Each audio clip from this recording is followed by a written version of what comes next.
ಚಿರಕಾಲ ಇರಲಿ ಸ್ನೇಹ, ಚಿರಕಾಲ ಇರಲಿ.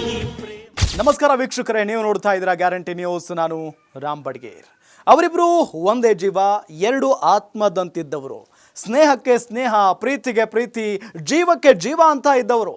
ಆದರೆ ಜೀವಕ್ಕೆ ಜೀವ ಕೊಡ್ತಾ ಇದ್ದ ಆ ಇಬ್ಬರು ಸ್ನೇಹಿತರು ಇವತ್ತು ಬದ್ಧ ವೈರಿಗಳಾಗಿದ್ದಾರೆ. ನಾನೊಂದು ತೀರ ನೀನೊಂದು ತೀರ ಅಂತ ಬಡಿದಾಟಕ್ಕೆ ಇಳಿದು ಬಿಟ್ಟಿದ್ದಾರೆ. ಕೃಷ್ಣ ಕುಚೇಲರಂತಿದ್ದ ಆ ಇಬ್ಬರು ಸ್ನೇಹಿತರ ಮಧ್ಯೆ ಅದ್ಯಾವ ಘಟನೆ ಅವರಿಬ್ಬರನ್ನ ಶತ್ರುಗಳನ್ನಾಗಿ ಮಾಡ್ತು? ರಾತ್ರೋರಾತ್ರಿ ಸರ್ಕಾರ ಸ್ಥಾಪನೆ ಮಾಡಿದ್ದ ಆ ಸ್ನೇಹಿತರು ರಾತ್ರೋರಾತ್ರಿ ಬಡಿದಾಟಕ್ಕೆ ಎಳೆದಿದ್ದಾದ್ರೂ ಯಾಕೆ? ಒಬ್ಬರ ವಿರುದ್ಧ ಮತ್ತೊಬ್ಬರು ತೊಡೆ ತಟ್ತಾ ಇರೋದು ಯಾಕೆ ಅನ್ನೋದನ್ನ ನೋಡೋಣ ಬನ್ನಿ. ಶ್ರೀರಾಮುಲು ಯಾವತ್ತು ನನ್ನ ಶತ್ರು ಅಂತ ನಾನು ಟ್ರೀಟ್ ಮಾಡೋದು. ದೊಡ್ಡ ಭವಿಷ್ಯ ಹೇಳಂತ ವ್ಯಕ್ತಿ ನಾನಲ್ಲ. ಒಂದ್ಸರಿ ಮನಸ್ಸುಗಳು ಮುರಿದೋದ್ಮೇಲೆ ಕೂಡೋದು ಕಷ್ಟ ಅನ್ಕೊಂಡಿನಪ್ಪ.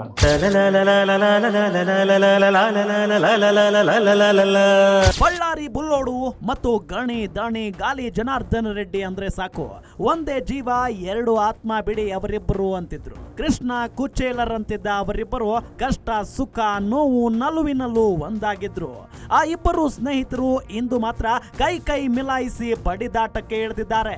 ಹೌದು, ರೆಡ್ಡಿ ರಾಮುಲು ಅಂದ್ರೇನೆ ಸ್ನೇಹಕ್ಕೆ ಹೆಸರುವಾಸಿ.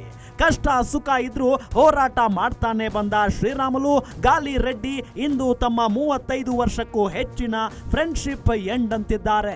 ನೋಡ್ರಿ, ಒಂದು ಶ್ರೀರಾಮುಲು ಬೇಕು ಅಂದ್ರೂ ಬೇಡ ಅಂತಂದ್ರು ಕೂಡ ಜನಾರ್ದನ ರೆಡ್ಡಿ ಅನ್ನೊಬ್ಬ ವ್ಯಕ್ತಿ ದೃಷ್ಟಿಯಲ್ಲಿ ಯಾವತ್ತಿಗೂ ಕೂಡ ನಾನೊಬ್ಬ ಸ್ನೇಹಿತ ಅಂತ ನಾನು ತೀರ್ಮಾನ ಮಾಡಿದ ಮೇಲೆ ಸಾಯೋವರೆಗೂ ಕೂಡ ನಾನು ಸ್ನೇಹಿತ ಅಂತಲೇ ನಾನು ಟ್ರೀಟ್ ಮಾಡ್ತೀನಿ.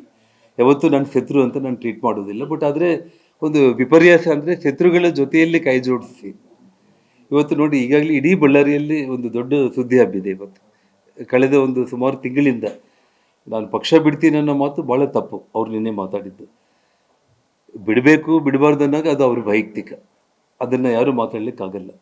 ಆದರೆ ಇವತ್ತು ಸಾಕಷ್ಟು ವಿಚಾರಗಳು ಇವತ್ತು ನಿಮಗೆ ನಾಳೆ ನಾಡಿದ್ರಲ್ಲಿ ಎಲ್ಲ ವಿಷಯಗಳು ಕೂಡ ಗೊತ್ತಾಗುತ್ತೆ. ಅವ್ರು ನಿಜವಾಗ್ಲೂ ಹೊರಗಡೆ ಹೋಗಬೇಕು ಅಂತಿದ್ರೆ ಹೋಗೋದಿದ್ರೆ ಹೋಗಲೇ, ನನ್ನ ಮೇಲೆ ಆರೋಪ ಮಾಡಿ ಹೋಗೋದು ಯಾಕೆ? ಅಂದರೆ 40 ವರ್ಷಗಳು ನಾನು ಮಾಡಿರೋಂಥ ಎಲ್ಲದನ್ನು ನೀನು ಬಿಟ್ಟು ಹೋಗಬೇಕು ಅನ್ನೋದೇ ನಿಜ ಆಯಿತು ಅಂತಂದರೆ ನನ್ನ ಮೇಲೆ ನೀನು ಆರೋಪ ಮಾಡಿ ಹೋಗೋದು ಅದೆಷ್ಟು ಸರಿ ಅಂತ ನಾನು ಕೇಳ್ತಾ ಇದ್ದೀನಿ. ಸರ್, ನಾನು ಅಷ್ಟು ದೊಡ್ಡ ಭವಿಷ್ಯ ಹೇಳಂತ ವ್ಯಕ್ತಿ ನಾನಲ್ಲ. ಒಂದ್ಸರಿ ಮನಸ್ಸುಗಳು ಮುರಿದೋದ್ಮೇಲೆ ಕೂಡೋದು ಕಷ್ಟ ಅಂದ್ಕೊಂಡಿನಪ್ಪ. ಕೂಡೋದು ಕಷ್ಟ ಆಗಿದೆ. ಪಾಪ ಅವರು ಏನು ಬಿಚ್ಚಿಡ್ಬೇಕು ಅಂದ್ಕೊಂಡಾರೆ ಎಲ್ಲ ಬಿಚ್ಚಿಡಲಿ. ನಾನೇನು ಅವ್ರು ಏನು ಕೃತ್ಯಗಳು ಮಾಡಿದರೆ ಏನು ಮಾಡಿದ್ದಾರೆ ಏನೇನು ಆಗಿದೆ ಅಂತೇಳಿ ನಂದೇನಪ್ಪ ನಾನು ತೆರೆದಿತ್ತಂತ ಪುಸ್ತಕಪ್ಪ. ನನ್ನ ಮೇಲೆ ಏನೋ ಆರೋಪನೆ ಇದ್ದರೆ ಕೂಡ ಏನೇ ಅಕಸ್ಮಾತ್ ರಾಮುಲು ಕ್ರಿಮಿನಲ್ ಅಂತ ಹೇಳಿದ್ರೆ ಯಾರೋ ಸತ್ತೋಗಿದ್ರೆ ಇಲ್ಲ ಇವನು ಮರ್ಡ್ರ್ ಮಾಡ್ಬೇಕು ಅಂದ್ಕೊಂಡಿದ್ದ. ಅಷ್ಟೊತ್ತೊಳಗಡೆ ದಿವಾಕರ್ ಅವರು ಬಾಬು ಅವ್ರು ಬಂದರು. ಆ ದಿವಾಕರ್ ಅವ್ರ ಬಾಬು ಬಂದಂಥ ನಾರಾಯಣ ರೆಡ್ಡಿನ ಮುಗಿಸ್ತೀನಿ ಅಂತೇಳಿ ಎಷ್ಟು ನೋಡ್ರಿ ಅವ್ನು ಹೆಂಗೆ ಲಿಂಕ್ ಮಾಡ್ತಾನೆ ನೋಡ್ರಿ. ಅವನಲ್ಲಿ ಟ್ಯಾಲೆಂಟ್ ಇದೆ ರೀ. ಅವ್ನು ಟ್ಯಾಲೆಂಟ್ ಇದೆ, ಟ್ಯಾಲೆಂಟ್ ಪೊಲಿಟಿಷಿಯನ್ ಅವ್ನು ಟ್ಯಾಲೆಂಟ್ ರೀ. ನಾರಾಯಣ ರೆಡ್ಡಿಗೆ ಏನು ಸಂಬಂಧ ರೀ? ಅವ್ರು ರೀ ದಿವಾಕರ್ ಬಾಬು ಹತ್ರ ನಮ್ಮ ಮಾವವ್ರ ವಿಚಾರದಲ್ಲಿ ನಮಗೆ ಅವ್ರಿಗೆ ಫೀಡಲ್ ಸಿಸ್ಟಮ್. ನಾನು ಬಡವ್ರ ಸಲುವಾಗಿ ನಾನು ಹೋರಾಟ ಮಾಡಿ ನಾರಾಯಣ ರೆಡ್ಡಿನ ಮುಗಿಸ್ತೀನಿ ಅಂತ ಹೋಗಿದ್ದ. ಏನು what is that? Reddy Ramulu ಜೊತೆಯಾಗಿಯೇ ರಾಜಕೀಯಕ್ಕೆ ಬಂದವರು. ಕಾಂಗ್ರೆಸ್ ಭದ್ರಕೋಟೆಯಾಗಿದ್ದ ಬಳ್ಳಾರಿ ಜಿಲ್ಲೆಯನ್ನ ರೆಡ್ಡಿ ರಾಮುಲು ಕೇಸರಿ ಕೋಟೆಯಾಗಿ ಕಟ್ಟಿದ್ದು ಸುಳ್ಳಲ್ಲ. ಒಬ್ಬರಿಗೊಬ್ಬರು ಶಕ್ತಿಯಾಗಿ ಸರ್ಕಾರದ ಭಾಗವಾಗುವ ಮಟ್ಟಿಗೆ ಬೆಳೆದ ರೆಡ್ಡಿ ರಾಮುಲು ರಾಜಕೀಯ ಜೀವನಕ್ಕೆ ನೀರೆರೆದು ಪೋಷಿಸಿದ್ದು ಮಾತ್ರ ಸುಷ್ಮಾ ಸ್ವರಾಜ್ ಅನ್ನೋದು ಸುಳ್ಳಲ್ಲ. ಆದರೆ ರೆಡ್ಡಿಯಿಂದ ರಾಮುಲು ಕುಟುಂಬ, ರಾಮುಲುರಿಂದ ರೆಡ್ಡಿ ಸಹೋದರರು ರಾಜಕೀಯವಾಗಿ ಬೆಳೆದಿದ್ರು. ಇದೀಗ ರಾಜಕೀಯವಾಗಿ ನಮ್ಮಷ್ಟಕ್ಕೆ ನಾವೇ ಬೆಳೆದಿದ್ದು, ನಮ್ಮನ್ನ ಯಾರು ಬೆಳೆಸಿಲ್ಲ ಅಂತ ಒಬ್ಬರಿಗೊಬ್ಬರು ಸವಾಲಿಗೆ ಪ್ರತಿ ಸವಾಲು ಹಾಕ್ತಿದ್ದಾರೆ. ನಾನು ಅವನು ಕರೆದು ರಾಮಾಯಣ ಮಹಾಭಾರತಗಳು ಪುರಾಣಗಳು ಎಲ್ಲದನ್ನು ಕೂಡ ಹೇಳಿ ಸನ್ಮಾರ್ಗದಲ್ಲಿ ತೊಗೊಂಡು ಬಂದಿದ್ದೆ. ನಂದೇನಾದರೂ ತಪ್ಪಾಯ್ತಾ ಅನ್ನೋದು ಇವತ್ತು ನನಗೆ ಅನ್ನಿಸ್ತಾ ಇರುವಂಥದ್ದು. ಅಂದರೆ ಒಂದು ಸಲ ಕ್ರೈಮಲ್ಲಿ ನೀನು ಇನ್ವಾಲ್ವ್ ಆದೆ ಅಂತಂದರೆ ಬೆಳೀಲಿಕ್ಕಾಗಲ್ಲ. ನಿನ್ನ ಒಬ್ಬ ಆನೆ ರೀತಿಯಲ್ಲಿ ನಾವು ಬೆಳೆಸಿ ಅವ್ರು ನಿನ್ನ ಕಣ್ಮುಂದೆ ಇರುವೆಗಳ ಥರ ಕಾಣಬೇಕು ನಿನಗೆ. ಅದು ಜಗತ್ತು ಮೆಚ್ಕೊಳ್ಳುವಂಥ ಕೆಲಸ ಆಗುತ್ತೆ. ಯಾವಾಗಲಾದರೂ ಕೂಡ ಒಬ್ಬ ಮನುಷ್ಯನ ಪ್ರಾಣನ ತೆಗಿಬೇಕು ಅಂತಂದರೆ ಭಗವಂತ ಪ್ರಾಣ ಕೊಡ್ತಾನೆ, ಭಗವಂತನೇ ಪ್ರಾಣ ತಕ್ಕೊಂಡು ಹೋಗಬೇಕು. ನಾವು ಒಬ್ಬ ಮನುಷ್ಯನ ಕೊಲೆ ಮಾಡೋದಂತೆಲ್ಲ ಅವ್ರು ಮಾಡ್ಕೊಂಡಿರೋದು ಪಾಪ, ಆ ಕರ್ಮ ಅವ್ರು ಅನುಭವಿಸ್ತಾರೆ. ನೀನು ಮತ್ತೆ ಇನ್ನೊಂದು ತಲೆ ಮೇಲೆ ನೀನು ಹಾಕ್ಕೋಬಾರ್ದು ಅಂತೇಳಿ ಒಳ್ಳೆ ಮಾತುಗಳಿಂದ ಅವನ್ನ ಸನ್ಮಾರ್ಗದಲ್ಲಿ ನಾವು ಏನು ತೊಗೊಂಡು ಬಂದಿದ್ದೀವಲ್ಲ, ಅದು ಜನಾರ್ದನ ರೆಡ್ಡಿ ಅವ್ರ ಕುಟುಂಬಕ್ಕೆ ಮಾಡಿರುವಂಥ ಅನ್ಯಾಯ ಅಂತೇಳಿ ಮೊದಲನೇದು. ಹಂಗಾಗಿ ಇವತ್ತು ಎಲ್ಲ ವಿಚಾರಗಳು ನೋಡಿದಂಥ ಟೈಮಲ್ಲಿ ಎಲ್ಲ ಒಂದು ಕಡೆ ಹೇಳ್ತಾ ಇದ್ರು ನಾನೇ ಬೆಳೆಸಿದ್ದೀನಿ. ಯಾರು ಬೆಳೆಸಬೇಕಾಗುತ್ತೆ? ಯಾರನ್ನ ಬೆಳೆಸೋಕ್ಕಾಗಲ್ಲ ಈ ಪ್ರಪಂಚದಲ್ಲಿ. ಅವರು ಹಣೆ ಬರದಲ್ಲಿ ಇರಬೇಕು, ಯಾರು ಬೆಳೆಸ್ಬೇಕು ಯಾರು ಬೆಳೆಸ್ಕೊಳಕ್ಕಾಗಲ್ಲ ಅಂತೇಳಿ. ಮನುಷ್ಯ ಇಷ್ಟು ವರ್ಷಗಳ ಕಾಲ ರಾಜಕಾರಣದಲ್ಲಿ ಮುಂದಕ್ಕೆ ಹೋಗ್ತಾ ಇದ್ದೀನಿ ಅಂದ್ರಿಗಿನ ಇವತ್ತು ರಾಜ್ಯದ ನಾಯಕರು, ಕೇಂದ್ರ ನಾಯಕರು ರಾಮ್ಲೋರ್ ಅಂದ ತಕ್ಷಣ ಗುರುತಿಸ್ತಾ ಇದ್ದಾರೆ ಅಂದ್ರಿಗಿನ ಇವತ್ತು ಸೋತಿದ್ರು ಕೂಡ ನನಗೆ ಗೌರವ ಸಿಗ್ತಾ ಇತ್ತು ಅಂದ್ರಿಗೆ ನಾನು ಮಾಡಿದಂಥ ಶ್ರಮ. ಹಂಗಾಗಿ ಇವತ್ತು ಜನರು ಗುರುತಿಸೋಂಥ ಕೆಲಸ ಮಾಡ್ತಾರ. ನಂದು ಪೊಲಿಟಿಕಲ್ ಫ್ಯಾಮಿಲಿ, ನಾನು ಎಲ್ಲರೂ ಹೇಳದಂತೆ ಏನು ಇದ್ದಿಲ್ಲ, ಅವ್ರು ಏನು ಕೂಡ ಅವರು ಕೈಯಲ್ಲಿ ಏನು ಇದ್ದಿಲ್ಲ, ದಾರ್ಯಾಗ ಅಡ್ಡಾಡ್ತಿದ್ರು ಅನ್ನೋದಕ್ಕಿಂತ ಅವತ್ತಿನ ಕಾಲದಲ್ಲೇ ನಮ್ಮ ಅವತ್ತಿನ ರಾಜೀವ್ ಗಾಂಧಿ ಅವರು ನಮ್ಮ ಮಾವನವ್ರ ಹತ್ರ ಮಾತಾಡ್ತಿದ್ರು. ಬಸವರಾಜೇಶ್ವರು ನಮ್ಗೆಲ್ಲರೂ ಕೂಡ ಅವತ್ತಿನ ಕೇಂದ್ರದ ಮಂತ್ರಿಗಳಾಗಿದ್ದರು. ಅವತ್ತಿನ ಸಂದರ್ಭದಲ್ಲಿ ನನ್ನ ಸೋದರ ಮಾವರು, ಅವತ್ತು ನಮ್ಮ ರೈಲ್ವೆ ಬಾಬು ಅವರು ನನ್ನ ಅವತ್ತಿನ ಸಂದರ್ಭದಲ್ಲಿ MLA ಆಕಾಂಕ್ಷಿ ಆಗಿದ್ದರು. ಅವತ್ತಿನಿಂದ ನನ್ನ ಮಾವರು, ಸೋದರ ಮಾವರು ಬೇರೆ ಬೇರೆ ಕಾರಣಗಳಿಂದ ಅವ್ರಿಗೆ ತೊಂದರೆ ಆದ ನಂತರ ಕೂಡ ಅವತ್ತಿನಿಂದ ಕೂಡ ಪೊಲಿಟಿಕಲ್ ಫ್ಯಾಮಿಲಿ ಆಗಿ ನಾವು ಬಂದಿದ್ವಿ. ಆದರೆ ಪೊಲಿಟಿಕಲ್ ಫ್ಯಾಮಿಲಿನೇ ಅಲ್ಲ, ಯಾರೋ ಆದಿ ಬೀದಿಯಲ್ಲಿ ಹೋದಂಥ ಮಂದಿ ನಾವನ್ನ ಅಲ್ಲ.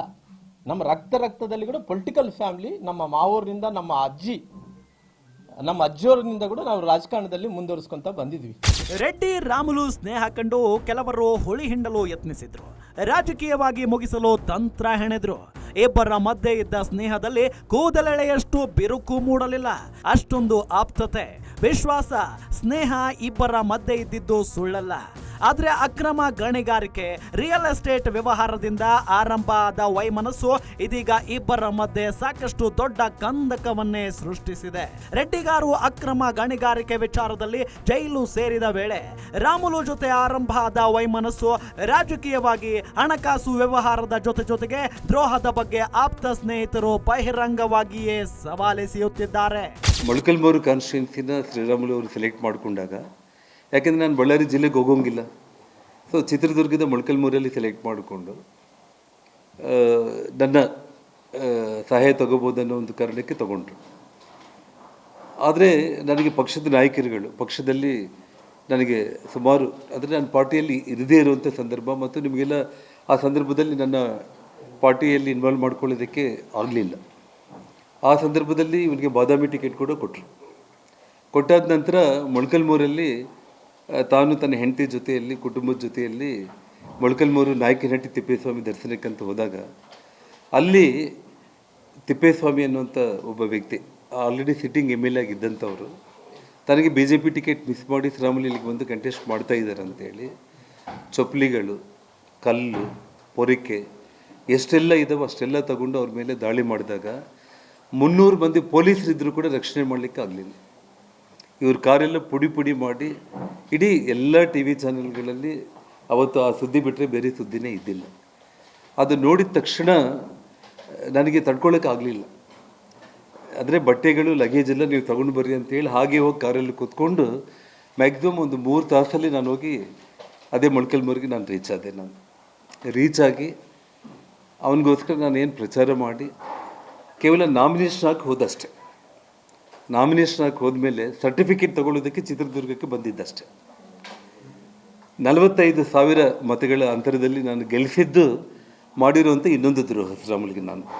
ನಾನು ಚಿತ್ರದುರ್ಗ ಜಿಲ್ಲೆಯಲ್ಲಿ ಮೊಳಕಾಲ್ಮೂರದಲ್ಲಿ ರಾಮುಲು ಅವರು ನಿಂತಿದ್ರು. ಜನಾರ್ದನ್ ರೆಡ್ಡಿ ಬಂದು ಯಾವ ರೀತಿಯಲ್ಲಿ ಮ್ಯಾಜಿಕ್ ಮಾಡ್ತಾನೋ ಮ್ಯಾಜಿಕ್ ಮಾಡಿ 45,000 ಓಟ್ಗಳಿಂದ ಗೆಲ್ಲಿಸಿದ್ರು ಅನ್ನೋಂಥ ಮಾತನ್ನು ಇವರು ಹೇಳ್ತಾ ಇದ್ದಾರಂತೆ. ನಾನು ಹೇಳ್ತೀನಿ, ಇವತ್ತು ರಾಮುಲು ಅವರು ಒಬ್ಬ ಶೆಡ್ಯೂಲ್ ಕ್ಯಾಸ್ಟ್ ಮಂದಿ, ರಾಮುಲು ಅವರು ಒಬ್ಬ ವಾಲ್ಮೀಕಿ ಜನಾಂಗದ ಮಂದಿ. ಭಾರತೀಯ ಜನತಾ ಪಾರ್ಟಿ ಏನೋ ಅಷ್ಟು ಸುಲಭವಾದಂಥ ಪಾರ್ಟಿ ಅನ್ನಲ್ಲ, ಅದಕ್ಕೆ ಕೂಡ ಸುಮಾರು 100 ವರ್ಷ ಇತಿಹಾಸ ಇರೋಂಥ ಪಾರ್ಟಿ. ಆ ಪಾರ್ಟಿ ಅನ್ನೋಂಥದ್ದು ರಾಮುಲು ಅವರಿಗೆ, ನಾವು ಯಾರನ್ನ ರಾಮುಲು ಅವರು ಈ 2 ಕ್ಷೇತ್ರದಲ್ಲಿ ನಿಲ್ತಾರ ಅಂದ್ರಿಗಿನ ಯಾರು ಇಂದಿರಾ ಗಾಂಧಿ ನಿಂತಿದ್ದಿಲ್ಲಂತೆ, ರಾಜೀವ್ ಗಾಂಧಿ ನಿಂತಿದ್ರಂತೆ, ಎಲ್ಲ ಒಂದು ಕಡೆ ಅಟಲ್ ಬಿಹಾರಿ ವಾಜಪೇಯಿ ನಿಂತಿದ್ರಂತೆ, ಮೋದಿಯವರು ನಿಂತಿದ್ರಂತೆ. ಆದರೆ ಭಗವಂತ ಒಬ್ಬ ಶೆಡ್ಯೂಲ್ ಕ್ಯಾಸ್ಟ್ ಮನುಷ್ಯನಿಗೆ, ಒಬ್ಬ ವಾಲ್ಮೀಕಿ ಜನಾಂಗವನಿಗೆ 2 ಕಡೆ ಅವಕಾಶ ಮಾಡಿಕೊಡ್ತಾರೆ ನೋಡ್ರಿ. ಮತ್ತೆ ಈತ ಬಂದು ಅಲ್ಲಿ ಎಲೆಕ್ಷನ್ ಮಾಡಿದ ತಕ್ಷಣನೇ ಮ್ಯಾಜಿಕ್ ಮಾಡಿ ಏನು 45,000 ಓಟ್ ಗೆಲ್ಲಿಸ್ಬಿಟ್ರೆ ಅಂದ ತಕ್ಷಣ ಪಾರ್ಟಿ ಈತನ ನೋಡಿ ನನಗೆ ಮೊಳಕಾಲ್ಮೂರು ಟಿಕೆಟ್ ಕೊಟ್ಬಿಡ್ತದ? ಒಂದು ಉದಾಹರಣೆ ಹೇಳಬೇಕು. ಯಾಕಂದ್ರೆ ಇವತ್ತು ಒಂದು ನಿಮಿಷ ನಾನು ಮುಗಿಸ್ರಿ ಸರ್. ನಾನು ಇವತ್ತು ಎಲ್ಲೋ ಒಂದು ಕಡೆ ಮ್ಯಾಜಿಕ್ ಮಾಡಿದ ತಕ್ಷಣ ಅವ್ರು ಗೆಲ್ಸ್ಬಿಡಕ್ಕಾಗುತ್ತೆ. ಯಾರನ್ನ ಗೆಲ್ಸಕ್ಕಾಗಲ್ಲ, ಯಾರು ಸೋಲ್ಸಕ್ಕಾಗಲ್ಲ. ನಾನು ಇವತ್ತು ಬಹಳ ಕ್ಲಿಯರ್ ಆಗಿ ಹೇಳ್ತಾ ಇದ್ದೀನಿ. ಇವತ್ತು ರಾಮುಲು ಅವರು ಇವತ್ತು ಚಿತ್ರದುರ್ಗದಲ್ಲಿ 2015ರಲ್ಲಿ ನಿಂತರು. ರೆಡ್ಡಿ ರಾಮುಲು ರಾಜಕೀಯವಾಗಿ, ವ್ಯವಹಾರಿಕವಾಗಿ ಒಂದಾಗಿಯೇ ಕೆಲಸ ಮಾಡಿದ್ರು. ಇಬ್ಬರ ಮೇಲೂ ಸಹ ಕ್ರಿಮಿನಲ್ ಕೇಸ್ಗಳು ದಾಖಲಾಗಿದ್ದು ಸಹ ದಾಖಲೆ. ಜನಾರ್ದನ ರೆಡ್ಡಿ ವಿರುದ್ಧ ಅಕ್ರಮ ಗಣಿಗಾರಿಕೆ ಕೇಸ್, ಬೇಲ್ ಡೀಲ್, ಭೂ ವಿವಾದ ಸೇರಿದ ಪ್ರಕರಣಗಳು ದಾಖಲಾದ್ರೆ ಶ್ರೀರಾಮುಲು ವಿರುದ್ಧ ಸಹ ಕ್ರಿಮಿನಲ್ ಪ್ರಕರಣ ದಾಖಲಾಗಿವೆ. ಕೊಲೆ ಯತ್ನ, ವಂಚನೆ, ಅಕ್ರಮವಾಗಿ ಬಂದೂಕು ಖರೀದಿ ಪ್ರಕರಣ ದಾಖಲಾಗಿವೆ. ಈ ಪೈಕಿ ಇಬ್ಬರ ಮೇಲೂ ದಾಖಲಾದ ಕೆಲ ಪ್ರಕರಣಗಳು ನ್ಯಾಯಾಲಯದಲ್ಲಿ ಇತ್ಯರ್ಥವಾಗಿದ್ರು. ಇಬ್ಬರಿಗೂ ಕ್ರಿಮಿನಲ್ ಹಿನ್ನೆಲೆ ಸಹ ಇದೆ. ಇದೇ ಕ್ರಿಮಿನಲ್ ಹಿನ್ನೆಲೆಯೇ ಇದೀಗ ಇಬ್ಬರ ಯುದ್ಧದಲ್ಲಿ ಅಸ್ತ್ರವಾಗಿ ಬಳಕೆಯಾಗುತ್ತಿದೆ. ಅವ್ರ ಮಾವನ್ನ ಮುಗಿಸಿದ್ದೀವಿ, ಅವನ್ನ ಕೂಡ ಮುಗಿಸ್ತೀವಿ. ನಿಮ್ಮ ಹುಡುಗರು ಯಾಕೆ ಅವನ್ನ ಜೊತೆಯಲ್ಲಿ ಇಟ್ಕೊಂಡು ಓಡಾಡ್ತಾ ಇದ್ರೆ ಅಂದರೂ ಕೂಡ ನಮ್ಮ ತಾಯಿ ಭಯದಲ್ಲಿ, ಅಂದರೆ ಅವಾಗ ನಾವು ಕೂಡ ಒಂದು ಅಷ್ಟು ದೊಡ್ಡ ಶ್ರೀಮಂತಿಕೆ ಅನ್ನೋದೇನು ಅಲ್ಲ, ಧೈರ್ಯ, ಸ್ನೇಹ ಅಷ್ಟೇ. ಅವ್ರಿಗೆ ಏನೋ ಸಮಾಧಾನ ಮಾಡಿ ನಮ್ಮ ತಾಯಿ ಕಳಿಸ್ತಾ ಇದ್ದರು. ಆಮೇಲೆ ನನ್ನ ಜೊತೆ ಮಾತಾಡೋ ಟೈಮ್ನಲ್ಲಿ ಅಲ್ಲಪ್ಪ ಅವರಿಗೆಲ್ಲ ಬಂದು ಹೇಳಿದರು, ಏನು ಮಾಡೋಣ ಅಂತಂದರೆ, ಅಮ್ಮ ನೀನು ಹೇಳು ಹೇಗೆ ಮಾಡೋಣ ಅಂದರೆ ನಿಮ್ಮ ಪ್ರಕಾರ ನಾವು ಹೋಗ್ತೀವಿ ಅಂದರೆ, ಬೇಡ ಬಿಡು, ಅಷ್ಟು ಒಳ್ಳೆಯ ಹುಡುಗ, ಅವನ ಪ್ರಾಣ ಹೋಗುತ್ತೆ ಅಂತಂದರೆ ಏನು ಇವತ್ತು ಇರ್ತೀವಿ, ನಾಳೆ ಹೋಗ್ತೀವಿ, ನಾವೇನು 100 ವರ್ಷ 1000 ವರ್ಷ ಬದುಕಲ್ಲ. ಅವ್ನು ನಂಬ್ಕೊಂಡು ಬಂದಿದ್ದಾನೆ, ಅವನ್ನ ಕಾಪಾಡ್ಕೊಂಡು ಹೋಗೋದು ನಿಮ್ಮ ಜವಾಬ್ದಾರಿ, ಏನೇ ಆಗಲಿ ಫೇಸ್ ಮಾಡೋಣ ಬಿಡು ಅಂತೇಳಿ ಅಷ್ಟು ಧೈರ್ಯ ನಮ್ಮ ತಾಯಿಗೆ. ಆ ರೀತಿ ಅವ್ರನ್ನೇ ಅವ್ರು ಸಮಾಧಾನ ಮಾಡ್ಕೊಂಡು ನಮಗೆ ಸಮಾಧಾನ ಹೇಳ್ತಾ ಇರುವಂಥ ಸಂದರ್ಭಗಳು. ಇವರ ಸೋದರ ಮಾವನ್ನ ಕೊಲೆ ಮಾಡಿರುವಂಥ ವ್ಯಕ್ತಿಗಳು ಯಾರು ಅಂತಂದರೆ, ನಾನು ಶ್ರೀರಾಮುಲು ಮೇಲೆ ಒಂದು ಕೊಲೆ ಆರೋಪ ಬಂದಿತ್ತು. ಒಬ್ಬ ಕಾರ್ಪೊರೇಟರ್ನ ಕೊಲೆ ಮಾಡಿದ್ದ ಅಂತೇಳಿ ಶ್ರೀರಾಮುಲು 2004 ಶ್ರೀರಾಮುಲು MLA ಆದ ತಕ್ಷಣ ಒಂದು ದೊಡ್ಡ ಕೊಲೆ ಆಯಿತು. ಅವನು ಶ್ರೀರಾಮುಲಿಗೆ ಭಾಳ ವಿರೋಧ ಮಾಡ್ತಾ ಇದ್ದ, ಅವನು ಕೊಲೆ ಆಯಿತು. ಆ ಕೊಲೆ ಆರೋಪ ನೇರವಾಗಿ ಶ್ರೀರಾಮುಲು ಮೇಲೆ ಬಂತು. ಆ ಬಂದಾಗ ಕೂಡ ನಾನು ಪ್ರೆಸ್ ಮೀಟ್ ಮಾಡಿದೆ ಜಿಲ್ಲಾ BJP ಅಧ್ಯಕ್ಷನಾಗಿ. ಒಬ್ಬ ರಾಘವೇಂದ್ರ ಅಂತೇಳಿ, ಯಾವುದಮ್ಮ ರಸ್ತೆಯಲ್ಲಿ, ಒಂದು ಮೇನ್ ರಸ್ತೆಯಲ್ಲೇ ಚುನಾವಣೆಯಲ್ಲಿ ಅವನು ತುಂಬ ವಿರೋಧ ಮಾಡಿದ್ದ. ವಿರೋಧ ಮಾಡಿದ ತಕ್ಷಣ ಚುನಾವಣೆ ಆದ ಒಂದೇ ತಿಂಗಳಿಗೆ ಅವನು ಮರ್ಡರ್ ಆದ. ಅವನು ಮರ್ಡರ್ ಆದರೆ ಆ ಕೊಲೆ ಆರೋಪ ಶ್ರೀರಾಮುಲು ಅವ್ರ ಮೇಲೆ ಬಂತು. ಆ ಬಂದಾಗ ನಾನು ಒಂದು ಪ್ರೆಸ್ ಕಾನ್ಫರೆನ್ಸ್ ಕೂಡ ಮಾಡಿದೆ ನಾನು. ಅಂದರೆ ಅವರು ದಿವಾಕರ್ ಬಾಬು ಅವರ ಬ್ಯಾಕ್ಗ್ರೌಂಡ್ ಎಲ್ಲ ಹೇಳ್ಕೊತ, ಇಡೀ ನಿಮ್ಮ ಇತಿಹಾಸದಲ್ಲೇ ನೀವು ಎಷ್ಟೆಲ್ಲ ಕೊಲೆಗಳು ಮಾಡ್ತಾ ಬಂದಿದ್ರಿ, ಅದರಲ್ಲಿ ಶ್ರೀರಾಮುಲು ಅವರು ಸೋದರ ಮಾವನ್ನು ಕೂಡ ನೀವು ಕೊಲೆ ಮಾಡಿರುವಂಥದ್ದನ್ನು ಮಾತನ್ನು ಹೇಳಿದೆ. ಅದು ಡಿಫಾರ್ಮೇಷನ್ ಕೇಸು ಹಾಕಿದ್ರು. ಆ ಕೇಸು ಸುಮಾರು ಅಂದರೆ 20 ವರ್ಷಗಳ ನಂತರ ಮೊನ್ನೆ ಕೋರ್ಟಲ್ಲಿ ಕ್ಲೋಸ್ ಆಯಿತು. ಮತ್ತು ಅದ್ರ ಮೇಲೆ ಅವರು ಹೈಕೋರ್ಟ್ ಕೂಡ ಹೋಗಿದ್ದಾರೆ. ಆ ಕೊಲೆಗೆ ಫೈನಾನ್ಸ್ ಮಾಡಿದ್ದು ಸೂರ್ಯನಾರಾಯಣ ರೆಡ್ಡಿ ಅಂತೇಳಿ. ಈ ವಿಷಯ ನಾನು ಹೇಳುವಂಥದ್ದಲ್ಲ, ಶ್ರೀರಾಮುಲು ಅವರು ನಮ್ಮ ಮಾವನ್ನು ಕೊಲೆ ಮಾಡಿಸಿದ್ದು ದಿವಾಕರ್ ಬಾಬು ಅವರು, ನಾರಾಯಣ ರೆಡ್ಡಿ ಅವರು ಸೇರಿ ಸಂಪೂರ್ಣವಾಗಿ ಹಣ ಒದಗಿಸಿದ್ದು ಸೂರ್ಯನಾರಾಯಣ ರೆಡ್ಡಿ. ಇವತ್ತು ಅವರೆಲ್ಲ ಕಾಂಗ್ರೆಸ್ ಪಕ್ಷದಲ್ಲಿದ್ದಾರೆ. ಇವತ್ತು ಅದೇ ನಮ್ಮ ಶ್ರೀರಾಮುಲು ಅವ್ರನ್ನ ಕೊಲೆ ಮಾಡಬೇಕು ಅಂತೇಳಿ ದಿನ ಬೆಳಿಗ್ಗೆ ಆದರೆ ಒಂದು ಗುಂಪನ್ನು ಕಟ್ಕೊಂಡು ತಾನೇ ಪ್ಲ್ಯಾನ್ಗಳೆಲ್ಲ ಮಾಡ್ಕೊತ ನಾಳೆ ನಾಡಿದ್ದು ಅಂತೇಳಿ ಪ್ಲ್ಯಾನ್ ಮಾಡ್ಕೊತ ಇದ್ದ. ಆ ಸಂದರ್ಭದಲ್ಲಿ ಒಂದಿನ ಅವನಿಗೆ ಒಂದು ಗಾಬರಿಯಲ್ಲಿ ಬಂದು ಹೇಳ್ದ, ನಾನು ನಿನ್ನ ಹತ್ರ ಹೇಳಲೇಬೇಕು ಜನಾರ್ದನ್, ನಾನಂತ ಅವ್ರನ್ನ ಸಾಯಿಸ್ತೀನಿ, ಬಿಡಲ್ಲ, ನಮ್ಮ ಮಾವನ್ನ ಸಾಯಿಸಿಬಿಟ್ರು, ಹಾಗೆ ಹೀಗೆ ಅಂತ ಹೇಳಿದಾಗ ನಾವೇ ಬೆಳೆಸಿದ್ದೀವಿ ಅನ್ನೋಂಥದ್ದು. ಅವ್ರು ಏನು ಕ್ರಿಮಿನಲ್ ಬ್ಯಾಕ್ಗ್ರೌಂಡ್ ಬಗ್ಗೆ ಅವ್ರು ಏನು ಇವತ್ತು ಸಾಚಾ ಅಂತೇಳಿ ಏನು ಮಾತಾಡ್ತಾ ಇದ್ರು, ನನ್ನ ಹತ್ರ ದಾಖಲಾತಿ ಇದಾವೆ. ಇವತ್ತು ನನ್ನ ಹತ್ರ ದಾಖಲಾತಿ ಮೂಲಕ ನಾನು ಮಾತಾಡ್ತೀನಿ. ಅವ್ರೇನು ಬಿಚ್ಚಿ ಬಿಡ್ತೀವಿ ಇನ್ನು ಮುಂದೆ ಏನೋ ಎಷ್ಟೋ ಸೀರಿಯಲ್ಗಳು ಎಪಿಸೋಡ್ಗಳಲ್ಲ, ನನ್ನ ಹತ್ರ ಸಾಕ್ಷಿ ಸಮೇತ ಅವ್ರು ಏನೇನು ಮಾಡಿದ್ದಾರೆ ನನ್ನ ಹತ್ರ ನನ್ನ ದಾಖಲಾತಿ ಇದಾವೆ. ಸಮಯ ಬಂದಂಥ ಟೈಮಲ್ಲಿ ಎಲ್ಲ ದಾಖಲಾತಿಗಳು ಜನರ ಮುಂದೆ ಇಡ್ತೀನಿ, ಅವ್ರು ಏನೇನು ಮಾಡಿದ್ದಾರೆ ಅನ್ನೋಂಥದ್ದು. ಅವ್ರೇನು ಸಹಜ ನಾನು ಭಾಳ ಪ್ರಾಮಾಣಿಕ ಅಂತ ಏನು ಹೇಳ್ತಾ ಇದ್ದಾರೋ, ನನ್ನ ಹತ್ರ ದಾಖಲಾತಿ ಇದಾವೆ. ಅವ್ರು ಏನೇನು ಕೃತ್ಯಗಳು ಮಾಡಿದ್ದಾರೆ ಎಲ್ಲ ಕೃತ್ಯಗಳದ್ದು ದಾಖಲಾತಿ ಇದಾವೆ. ದಾಖಲಾತಿ ಹಿಡ್ಕೊಂಡು ಮಾತಾಡ್ತೀನಿ. ಟೈಮ್ ಬಂದಂಥ ಟೈಮಲ್ಲಿ ಅವ್ರ ಹಣೆ ಬರೋನ್ನು ಬಿಚ್ಚಿ ಜನರ ಮುಂದೆ ಇಡ್ತೀನಿ. ಅಷ್ಟು ಸುಲಭವಾಗಿ ರಾಮುಲು ಬಗ್ಗೋನಲ್ಲ. ಜೀವನದಲ್ಲಿ ಅನೇಕ ಹೋರಾಟಗಳನ್ನು ಮಾಡ್ಕೊತ ಬಂದಿನಿ. ಇವತ್ತು ದಾರಿಯಲ್ಲಿ ಹೋಗುವಂಥವ್ರು ನಾನು ಬೆಳೆಸಿದ್ದೀನಿ, ನಾನು ದೊಡ್ಡವನು, ನಾನು ಬೆಳೆಸಿದಕ್ಕೋಸ್ಕರ ಇಷ್ಟು ಮಂದಿ ಆದರು, ಇಷ್ಟ ಆಯಿತು. ರಾಮುಲು ಅವರು ಕ್ರಿಮಿನಲ್ ಆಗಿದ್ದರು, ಯಾರು ಏನು ಹತ್ಯೆ ಆಯಿತು, ಯಾವತ್ತೂ ಕೂಡ ನಾನು ಆ ಕಲ್ಚರ್ಗೆ ಹೋದಂಥವನಲ್ಲ.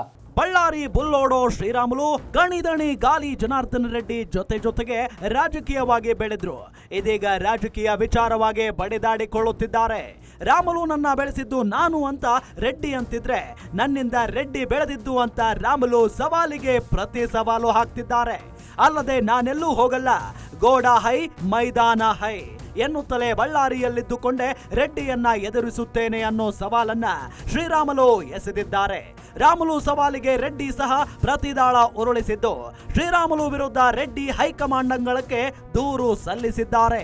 ಕರ್ಮ, ನಾವು ಭಗವದ್ಗೀತೆಯಲ್ಲಿ ನಮ್ಮ ಪುರಾಣಗಳಲ್ಲಿ ಕರ್ಮ ವಿಚಾರದಲ್ಲಿ ಸಂಪೂರ್ಣವಾಗಿ ನಂಬಿಕೆ ಇಟ್ಟಿರೋರು ಜನಾರ್ದನ್ ರೆಡ್ಡಿ. ಈ 14 ವರ್ಷಗಳು ನನಗೆ ಕೊಟ್ಟಿರೋ ಎಷ್ಟೆಲ್ಲ ಕಷ್ಟಗಳೆಲ್ಲ ನಿಮ್ಮ ಕಣ್ಮುಂದೆ ಇದೆ. ಇದೆಲ್ಲದನ್ನು ಕೂಡ ಮೆಟ್ಟಿ ನಿಂತು ಮತ್ತು ಸಾರ್ವಜನಿಕ ಬದುಕಲ್ಲಿ ನಾನು ಮತ್ತೆ ಬಂದಿದ್ದೇನೆ.